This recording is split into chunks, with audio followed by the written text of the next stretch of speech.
Baru-baru ini, Vena Melinda dan Ferry Irawan dilanda masalah yang menggegerkan publik.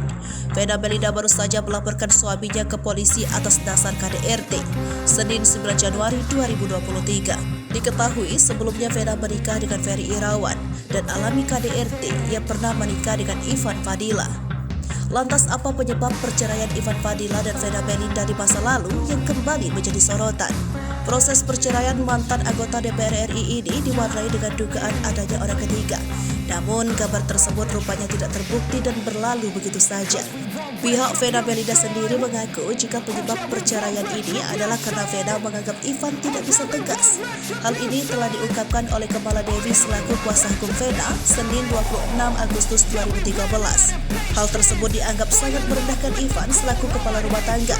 Tindakan tersebut juga tidak dibenarkan oleh Apollos Cakaboga, kuasa hukum Ivan lainnya. Setelah perceraian keduanya, Ivan Fadila diketahui menikah lagi pada tahun 2016. Sementara Vena Melinda menikah lagi pada Maret 2022 dengan Ferry Irawan.